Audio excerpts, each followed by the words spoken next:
Mbak Titi, ini seperti ini perlu ini nggak penjelasan atas tafsir yang kemudian ditafsirkan oleh KPU berdasarkan hasil putusan MA atau sudah terang benderang?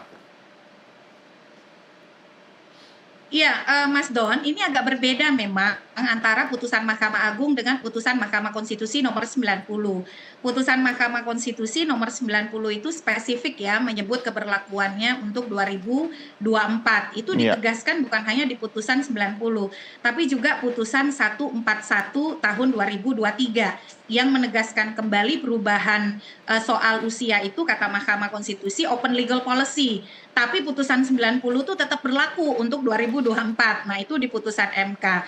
Di putusan Mahkamah Agung, lagi-lagi yang diuji ini sebenarnya adalah peraturan KPU yang nomor 9 tahun 2020. Saat ini KPU juga sedang berproses ya harmonisasi untuk peraturan KPU pencalonan yang notabene merupakan peraturan KPU yang baru, karena banyak hal yang harus diakomodir oleh KPU, misalnya putusan Mahkamah Konstitusi soal caleg terpilih yang maju di pilkada dan seterusnya. Jadi hal-hal itu juga merupakan aturan yang harus diakomodir, yang KPU akan menerbitkan peraturan KPU yang lama, menerbitkan peraturan KPU yang baru. Nah, pertanyaannya, apakah KPU langsung mengimplementasikan putusan Mahkamah Agung atau tidak? Ini kita bicara soal relevansi keberlakuan. Kita berdiskusi soal ini bukan berarti kita tidak menghormati putusan Mahkamah Agung. Kita hormati putusan Mahkamah Agung, tapi kita bicara soal ongoing proses. Jadi proses yang sudah berlangsung, di mana tahapan-tahapan itu berbeda dengan Pilpres.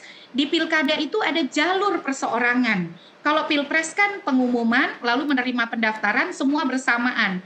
Di Pilkada, fasenya itu sudah dimulai lama. Ketika orang menyerahkan syarat dukungan bakal calon perseorangan, itu bukan berarti dia ngumpulin kayak dia ngumpulin bekas botol aqua begitu ya. Ini dia mengumpulkan itu sejak lama dengan proyeksi bahwa syarat usia itu 30 atau 25 pada tanggal 22 September. Ya. Karena peraturan KPU soal tahapan dan jadwal itu sudah dirilis di bulan Januari 2024. Artinya semua orang itu memproyeksikan yang punya potensi untuk maju di pilkada, usia itu yaitu dengan hitungan 22 September pada saat penetapan pasangan calon oleh KPU.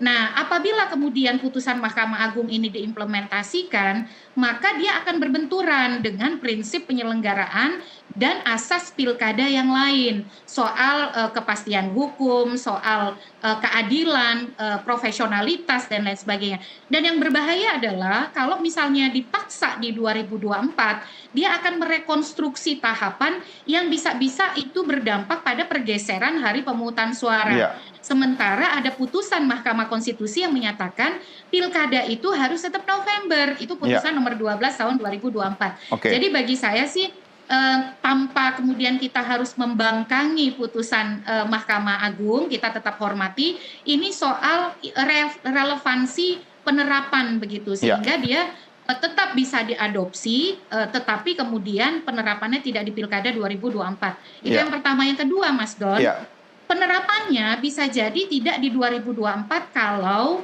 ada yang menguji ke Mahkamah Konstitusi dan meminta tafsir norma pasal 7 ayat 2 huruf E yang misalnya menegaskan bahwa yang dimaksud dengan calon itu adalah ketika ditetapkan sebagai pasangan calon. Mbak Titi aja yang minta diuji. Kenapa, Mbak? Ya, karena belum ada yang menguji ke Mahkamah Konstitusi. Ya, Mbak Titi kan bisa. Ya, nanti kita lihat, wait and see. Tapi saya ingin menyatakan begini, Mas Doni.